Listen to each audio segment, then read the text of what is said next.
ونصلي على رسوله الكريم أما بعد فقد قال الله تبارك وتعالى في القرآن المجيد والفرقان الحميد أعوذ بالله من الشيطان الرجيم بسم الله الرحمن الرحيم رب اشرح لي صدري ويسر لي أمري واحلل عقدة من لساني يفقهوا قولي صدق الله العظيم اللهم صل على سيدنا محمد وعلى آل سيدنا محمد وبارك وسلم اللهم صل على سيدنا محمد وعلى آل سيدنا محمد وبارك وسلم اللهم صل على سيدنا محمد وعلى آل سيدنا محمد وبارك وسلم اسٹیج پر تشریف فرما معطر علماء کرام، صدر جلسہ حضرت مولانا مفتی ارشد قاسمی ابراہیمی صاحب دامت برکاتہم، ناظم صاحب، دوسرے علماء کرام، عزیز طلباء اور میرے دینی بھائیوں، آج ہمارے ادارے کے اندر جو یہ پروگرام منعقد ہو رہا ہے، یہ 15 اگست انڈیپینڈنس ڈے یوم آزادی کی مناسبت سے منعقد ہو رہا ہے۔ 15 اگست کا دن ہندوستان کی تاریخ میں انتہائی اہمیت کا حامل ہے، اور آج یہ دن خوشی کے ساتھ، ہرش و الاس کے ساتھ پورے ہندوستان کے اندر منایا جا رہا ہے۔ آج ہی کے دن 15 اگست 1947 کے اندر جب پہلا انڈیپینڈنس ڈے سیلیبریٹ کیا گیا، تو سب سے پہلے لال قلعے سے جس نے ہندوستان کی قوم کو اور وہاں کے سامعین کو، جس نے اس وقت کے سب سے پہلے پریزیڈنٹ ہندوستان کے پنڈت جواہر لال نہرو بھی موجود تھے، ان کو گریٹنگ کیا، ان کو سلام کیا، وہ ہندوستان کے مسلم مشہور آرٹسٹ استاد بسم اللہ خان تھے۔ He poured out his heart from the rare fort before the audience, which included Pandit Jawaharlal Nehru, of the Prime Minister of that very time. تو یہ سوبھاگیہ، یہ خوش نصیبی بھی ایک ہندوستانی فنکار کے حصے میں آئی کہ اس نے پنڈت جواہر لال نہرو کی مشہور تقریر ٹیرسٹ ود ڈیسٹینی، جو انہوں نے اس وقت مشہور تقریر کی، اس سے پہلے جن کو اپنے شہنائی سے پورے ہندوستانی عوام کو سلام کرنے کا شرف حاصل ہوا، وہ ہندوستان کے مشہور فنکار استاد بسم اللہ خان تھے۔ محترم بزرگوں اور بھائیوں، مسلمانوں کا تعلق ہندوستان سے بہت گہرا رہا ہے۔ ہمارا تعلق ہندوستان سے انمٹ ہے، ہمیں ہندوستان سے بے انتہا محبت ہے، اور اس کی وجہ صرف یہ نہیں کہ ہمارے آباء و اجداد نے یہاں پر تقریباً 800 سال تک حکومت کی، بلکہ اس لیے کہ ہمارے آباء و اجداد نے ہندوستان کو اپنا وطن بنایا، اور انہوں نے ہندوستان سے اتنی محبت کی کہ شاید تاریخ میں اس کی مثال نہیں ملتی۔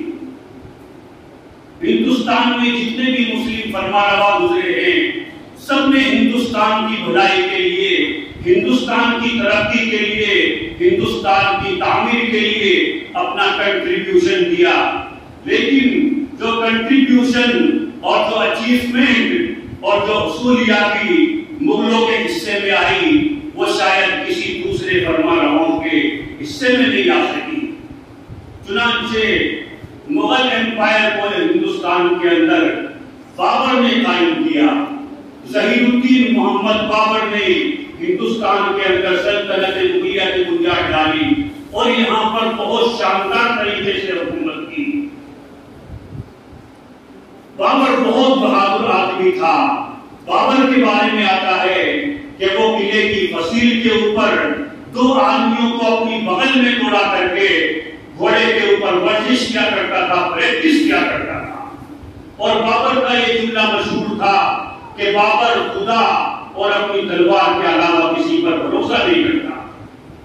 ان کے انتقال کے بعد ان کے بیٹے ہمایوں نے ہندوستان کے اوپر حکومت کی اور بڑی رحم دلی کے ساتھ، رعایا پروری کے ساتھ، ہندو اور مسلم سب کے ساتھ اچھا سلوک کر کے ہندوستان کے اوپر حکومت کی. اسی بیچ میں ہمایوں کے دور کے اندر ہی شیر شاہ سوری نے ہمایوں کو پلاسا کے میدان میں شکست دی اور پھر سور ایمپائر کا شیر شاہ ہندوستان کا بادشاہ بنا. شیر شاہ کا نام فرید تھا، بچپن کا نام، اور بچپن میں اس کا باپ جو ہے اس کی پٹائی کیا کرتا تھا، سوتیلا باپ تھا. چنانچہ فرید بچپن میں ہی اپنے گھر کو چھوڑ کر کے چلا گیا اور بابر کی فوج میں شامل ہو گیا. بابر کی فوج میں رہتے رہتے بابر نے اس کو اپنی فوج کا ایک چھوٹا سا انچارج بنا دیا. لیکن خدا کا کرنا ایسا ہوا کہ ایک مرتبہ ظہیر الدین محمد بابر شکار کے لیے گیا، شکار کھیلنے کے لیے گیا تو راستے میں بادشاہ کے سامنے شکار جو ہے شیر آ گیا. شیر شاہ سوری بھی بابر کے ساتھ تھا. جب شیر بابر کے سامنے آیا تو شیر شاہ نے اپنی تلوار سے شیر کے 2 ٹکڑے کر دیے. تو بابر نے فرید کو شیر شاہ کا لقب دیا. شیر شاہ اتنا بہادر تھا کہ چھوٹی سی تعداد میں اپنے سپاہیوں کے درمیان وہ کہا کرتا تھا کہ یہ مغل اتنے طاقتور نہیں ہے، اتنے اسٹرانگ نہیں ہے، اگر ہم اور طاقت کا مظاہرہ کریں تو ہم ان کو ہندوستان سے بھگا سکتے ہیں. اس کے ساتھی اس کے اوپر ہنسا کرتے تھے کہ یہ سلطنت مغلیہ کے لوگ، سلطنت مغلیہ کے بادشاہ جنہوں نے یہاں کی ویل اسٹیبلشڈ حکومت کے چھکے چھڑا دیے، جن کے سامنے ہندوستان میں کوئی جو ہے ٹک نہیں پایا. ایک گھر کا بچہ بولتا ہے کہ وہ ان کو ہندوستان سے بھگا دے گا. لیکن بابر کے انتقال کے بعد جب ہمایوں بادشاہ بنا تو شیر شاہ سمجھ گیا کہ جو ہے ہمایوں اپنے باپ کی طرح اتنا طاقتور نہیں. چنانچہ وہ اپنی طاقت اکٹھی کرتا رہا اور پلاسا کے میدان میں ہمایوں کو ایسی شکست دی کہ اس کو ہندوستان چھوڑ کر کے افغانستان بھاگنا پڑا. اور اس طریقے سے شیر شاہ ہندوستان کا بادشاہ بن گیا. اور شیر شاہ نے ہندوستان کے اوپر صرف 5 سال حکومت کی. لیکن اگر آپ شیر شاہ کے اچیومنٹس، شیر شاہ کے کارناموں کو شمار کریں گے تو آپ کو پتا چلے گا کہ شیر شاہ نے 5 سال کے اندر ہندوستان کے پروگریس، ہندوستان کے ڈیولپمنٹ، ہندوستان کے آرٹ، ہندوستان کی فیلڈ، تمام میدانوں میں جتنی سہولیات شیر شاہ کی ہیں شاید ہی کسی بادشاہ کی ہو. 500 سال میں بھی آج بھی لوگ سینکڑوں سال میں اتنا کام نہیں کرا سکتے جتنا شیر شاہ نے 5 سال کے اندر کرایا. شیر شاہ نے 5 سال کے اندر گرانڈ ٹرنک روڈ بنوایا، اس نے سرائیں تعمیر کرائی اور اس نے سڑکیں بنوائی. سڑکوں کے دونوں طرف اس نے درخت لگوائے، ڈاک کا نظام قائم کیا اور تمام جو ہے لوگ خوشحال رہے.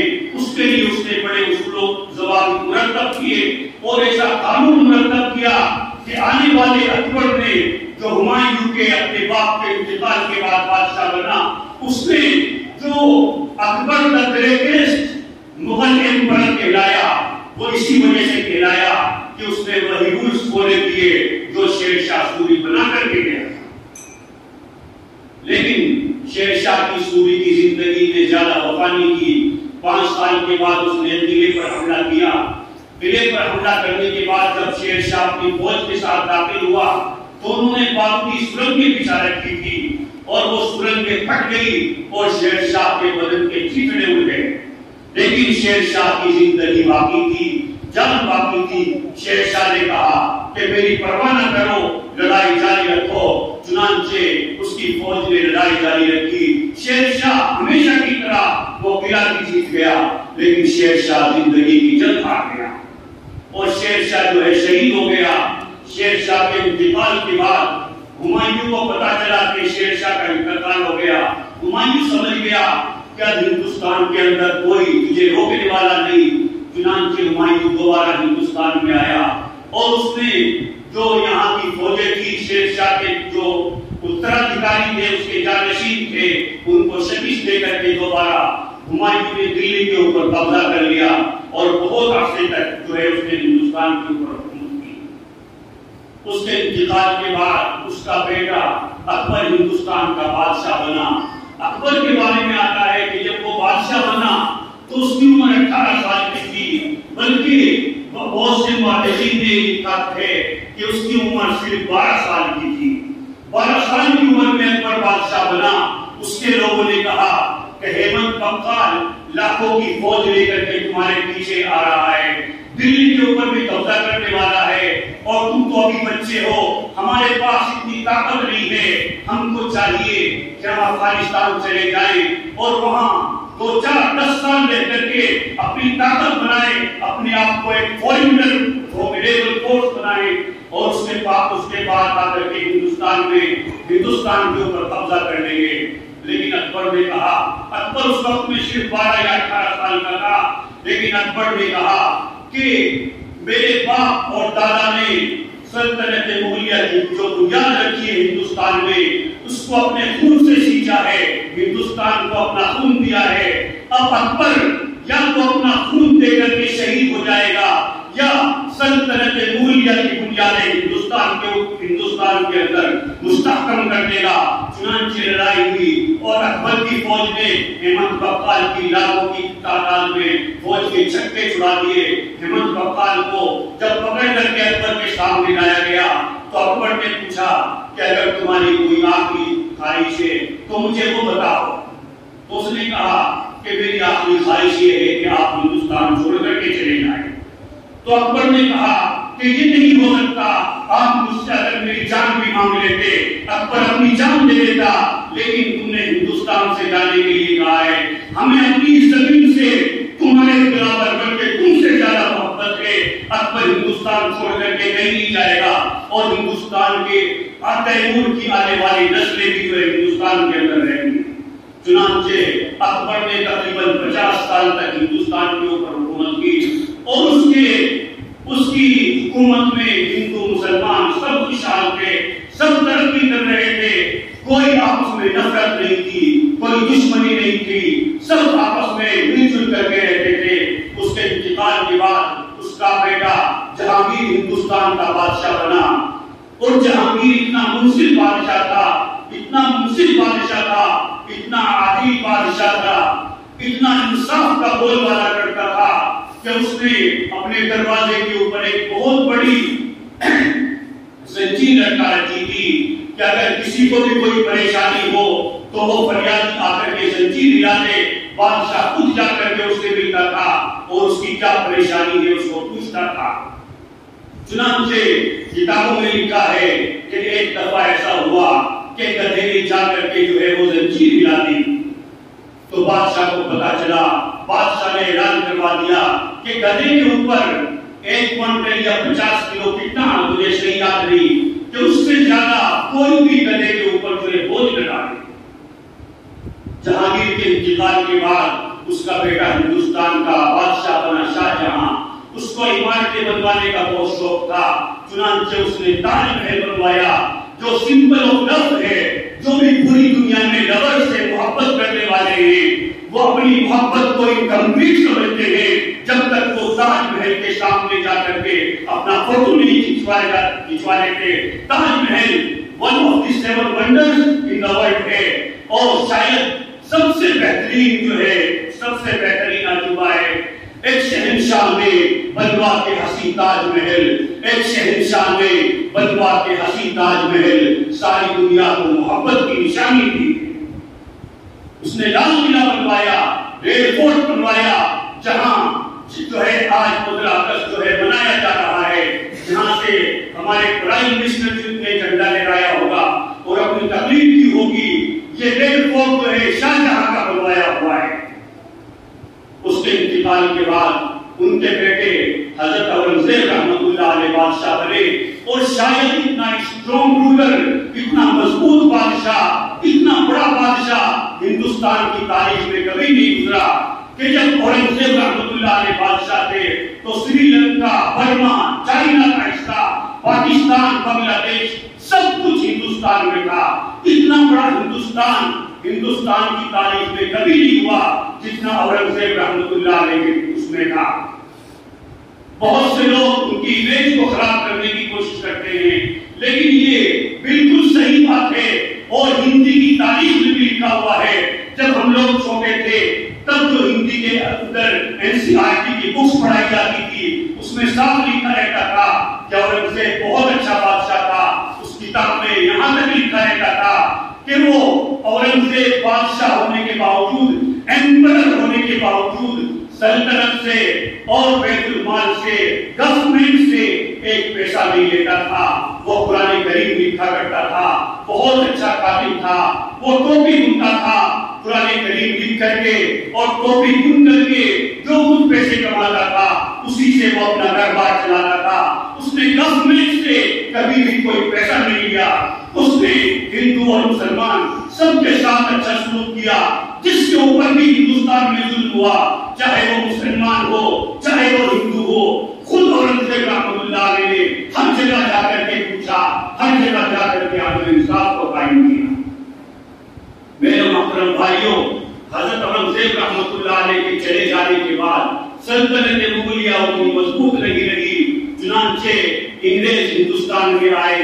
ایسٹ انڈیا کمپنی کے نام سے انہوں نے کمپنی جو ہے یہاں بنیاد ڈالی اور وہ تجارت کرنے کے لیے آئے، بظاہر تجارت کرتے رہے، لیکن جب انہوں نے دیکھا کہ یہاں ہندوستان کے لوگ بہت کمزور ہو گئے ہیں، اب کوئی بھی ویل اسٹیبلش گورنمنٹ نہیں ہے، اگر ہم چاہیں تو ہم اپنی طاقت بنا کر کے ہندوستان کے اوپر قبضہ کر سکتے ہیں۔ اور سلطنت مغلیہ کے دور میں ہندوستان کے اندر بہت دولت تھی، اس کو گولڈن برڈ کہا جاتا تھا، اس کو سونے کی چڑیا کہا جاتا تھا۔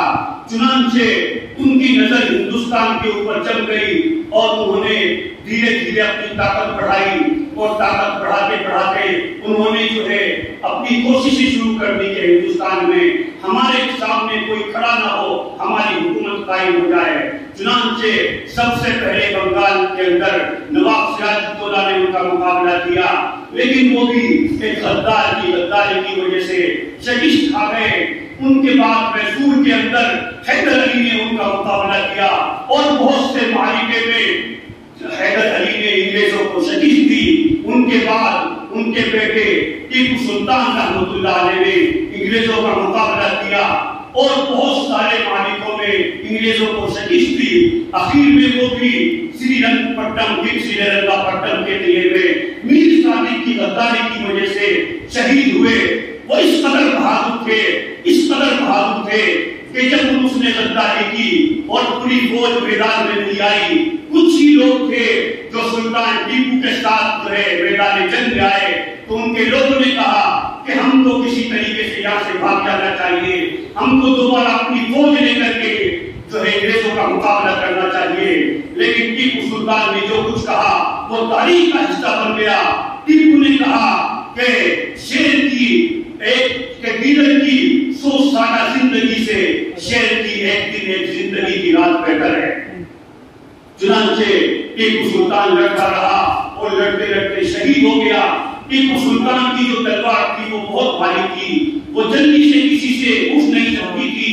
جب ٹیپو سلطان شہید ہوا تو تلوار اس کے ہاتھوں میں تھی، تلوار جو ہے اس کے ہاتھوں میں سے گری نہیں تھی۔ چنانچہ کئی گھنٹوں تک انگریز اس کے پاس نہیں آ سکے کہ ہو سکتا ہے ٹیپو سلطان زندہ ہو۔ جب ان کو یقین ہو گیا کہ ٹیپو سلطان شہید ہو گیا تو انہوں نے اس کی لاش پر کھڑے ہو کر کے کہا کہ your blood proclaimed that India has become ours today، کہ تم ٹیپو تمہارے خون نے آج شہادت دی ہے کہ آج ہندوستان ہمارا ہو چکا ہے۔ اب کسی مائی کے لال میں یہ دم نہیں کہ وہ ایسٹ انڈیا کمپنی کے کسی آرڈر کو فالو نہ کرے یا اس کے مقابلے میں کھڑا ہو سکے۔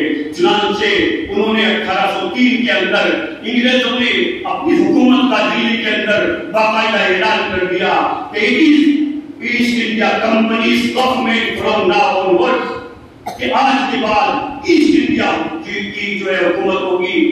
یہ جب انہوں نے اعلان کر دیا تو اس میں علماء کریزی، تو اس نے علماء کو متحیر کر دیا، حیران کر دیا. چنانچہ سب سے پہلے شاہ عبد العزیز محدث دہلوی نے انگریزوں کے خلاف جہاد کا فتویٰ دیا، جو آج بھی ہمارے کاملے کی لائبریری میں موجود ہے. یہ سب سے پہلے پبلک اسٹیٹمنٹ تھا جو کسی نے انگریزوں کے خلاف کیا. اس سے پہلے کسی بھی مائی کے راج کا دم نہیں تھا کہ وہ انگریزوں کے خلاف کوئی پبلک اسٹیٹمنٹ دے. شاہ عبد العزیز محدث دہلوی نے فتویٰ جاری کیا کہ آج سے ہمارا ملک غلام بن چکا ہے اور انگریز کے خلاف جہاد کرنا ہر برادران وطن کا، خاص طور سے ہر مسلمان کا فرض ہے. چنانچہ ان کے ڈسائپلز حضرت سید اسماعیل شہید اور سید احمد شہید نے 1803 سے لے کر کے 1831 تک انہوں نے اس بات کو اپنا مشن بنایا. وہ پورے ہندوستان میں گھومے کہ مجاہدین کی ایک فوج تیار کریں اور انگریزوں کا مقابلہ کریں. چنانچہ 1831 میں انگریزوں کے ساتھ پہلی باقاعدہ لڑائی ہوئی مجاہدین کی. مجاہدین آزادی کی بالا کوٹ کے اندر پہلی لڑائی ہوئی، لیکن کچھ اپنوں نے غداری کی. اپنوں کی غداری کی وجہ سے سید احمد شہید ہو گئے، شاہ اسماعیل شہید ہو گئے اور ہزاروں مسلمان شہید ہوئے. اور بہت جو طاقت بنائی تھی، جو اتنے سالوں تک محنت کر کے وہ ساری طاقت جو ہے ختم ہو گئی. اس کے بعد جو بچی کچی طاقت تھی، جو بچے کچے لوگ تھے، اس کو لے کر کے دہلی وہ دہلی واپس آئے اور انہوں نے تقریباً 20 سال لگا دیے اپنی طاقت کو مجتمع کرنے میں. to reorganize themselves to be a formidable force. ایک مضبوط ایک جو ہے قوت بننے کے لیے انہوں نے پھر سے کوشش کی، پھر سے جو ہے وہی جو ہے جہاد کی وہ لوگوں میں پھونکی، پھر سے جو ہے لوگوں کو تیار کیا اور انہوں نے لوگوں کو تیار کر کے مجاہدین کی دوبارہ جماعت تیار کر کے دوسری لڑائی لڑی 1857 کی، جس کو 1857 کی لڑائی کہا جاتا ہے، جو ہمارے شاملی کے میدان میں لڑی ہوئی.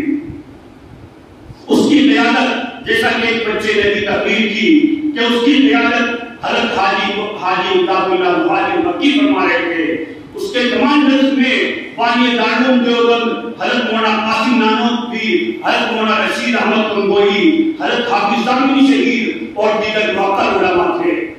لیکن اگرچہ اس لڑائی میں انگریزوں کو بہت نقصان ہوا، لیکن بہرحال مسلمانوں کو شکست ہوئی.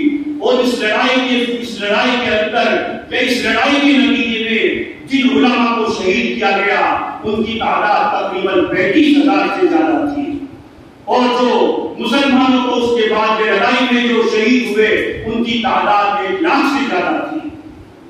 اور کتابوں میں لکھا ہے کہ مغلیہ سلطنت کے دور میں دلی علم و ہنر کا مرکز تھا.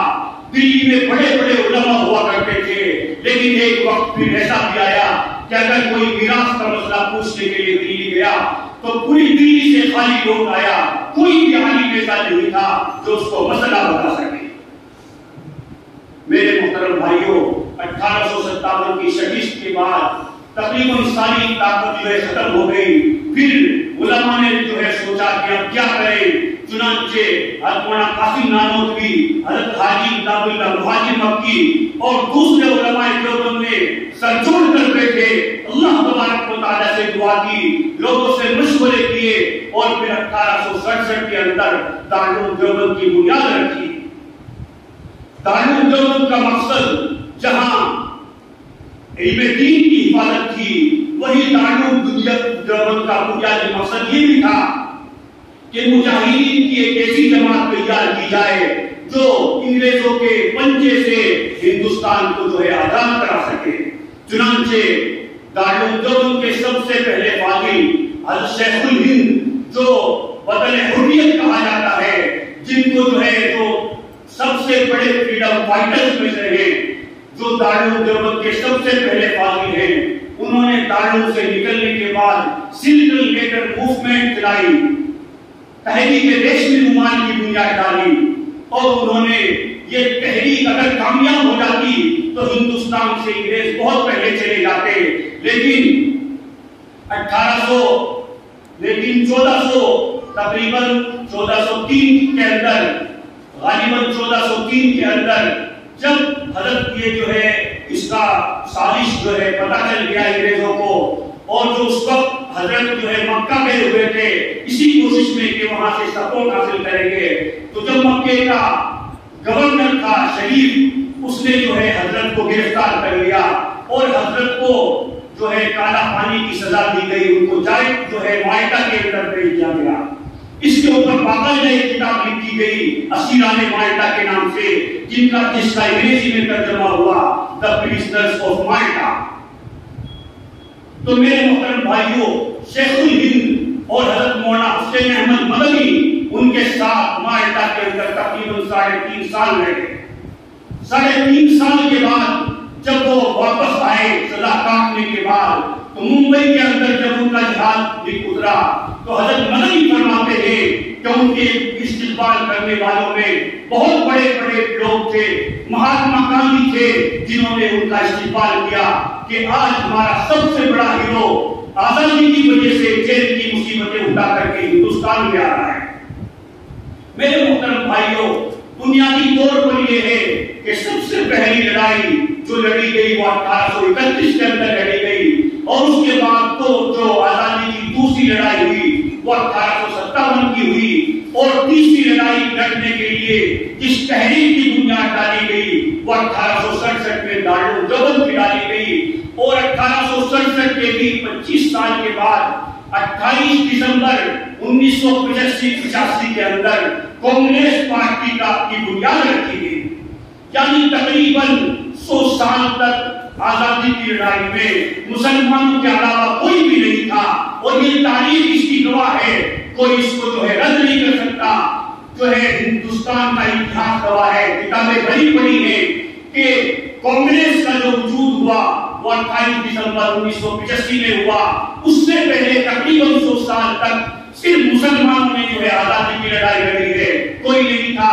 جب جو ہے کانگریس جو ہے قائم ہوئی اور ہندو بھائی بھی جو ہے ساتھ ہوئے، تو علماء نے اس کا استقبال کیا اور انہوں نے کہا کہ اگر آپ ساتھ آتے ہیں بہت اچھی بات ہے، ہم آپ کو آگے بڑھائیں گے، ہم خود پیچھے رہیں گے، ہم آپ کو اپنا لیڈر بنائیں گے۔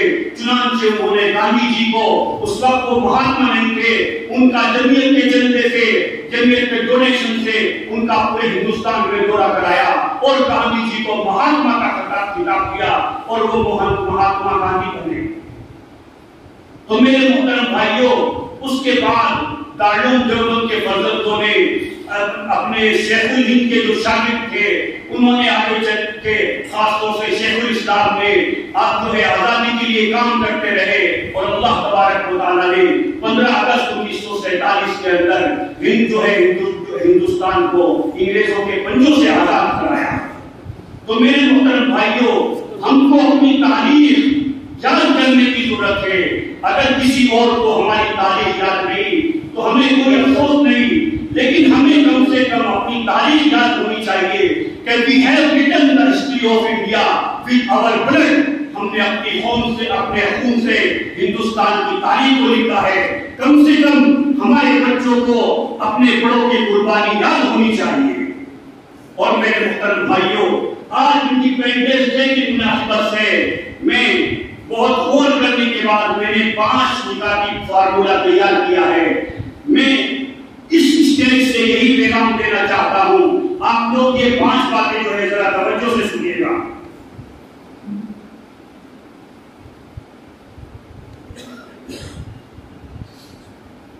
سب سے پہلی بات تو یہ ہے کہ ہر ہندوستانی کو، ہر انڈین کو، ہندوستان کے ہر رہنے والے کو یہ بات سمجھنی چاہیے کہ ہم کو جو آزادی ملی ہے یہ آزادی ہندوستان کی مختلف قوموں کی متحدہ کوشش کا نتیجہ ہے۔ جو ہمیں آزادی ملی اس میں صرف مسلمانوں کا کردار نہیں، اس میں سب لوگوں کا کردار ہے۔ جب تقریباً 100 سال تک اس میدان میں مسلمان اکیلے تھے تو ان کو مکمل کامیابی نہیں ملی، لیکن جب دوسرے برادران وطن بھی ساتھ ہوئے تو ہندوستان میں جو ہے ہندوستان آزاد ہوا۔ آج بھی یہی ہے، اگر کوئی یہ چاہتا ہے کہ صرف ہم ترقی کریں اور دوسری قوم ترقی نہ کرے تو یہ امپریکٹیکل ہے، ایسا نہیں ہوگا۔ اگر ایسا کوئی کرتا ہے تو یہ ہندوستان کبھی بھی ترقی نہیں کرے گا۔ یہ ہندوستان کی تاریخ ہے کہ ہندوستان اسی وقت ترقی کرے گا جب سب لوگ مل کر کے ہندوستان کی بھلائی کے لیے سوچیں گے۔ اگر کوئی کمیونٹی کوئی بھی ایک دوسرے کے اوپر ظلم کرے گا تو ہندوستان میں کسی کو بھی جو ہے کامیابی ملنے والی نہیں ہے، اور یہ بات جو ہے ہندوستان کے مفاد میں بھی نہیں ہے۔ دوسری بات یہ ہے کہ دنیا کا دستور ہے کہ جو بڑا کلچر ہوتا ہے، جو بڑی تہذیب ہوتی ہے، وہ چھوٹی تہذیب کو کھا جاتی ہے۔ چنانچہ جب انگریز ہندوستان میں آئے تو انہوں نے اپنی ننگی تہذیب سے جو ہندوؤں کی تہذیب تھی یا مسلمانوں کی تہذیب تھی اس کو ختم کرنا چاہا، لیکن مسلمانوں نے اپنی تہذیب کی حفاظت کی اور ہندو بھائیوں نے اپنی تہذیب کی حفاظت کی، اور اس طریقے سے دونوں کی تہذیبیں ختم نہیں ہوئی۔ تو میرے محترم بھائیوں، آج بھی اگر یہ معاملہ سامنے آتا ہے، اگر ہماری تہذیب کو آج بھی ختم کرنے کی کوشش کی جاتی ہے تو ہم اس کے لیے بھی ہمیں تیار رہنا چاہیے کہ ہمیں اپنی تہذیب کو ختم نہیں ہونے دینا ہے۔ ہمیں ہندوستان کے قانون کی بھی پاسداری کرنی ہے، اور ہم کیوں نہیں کریں گے؟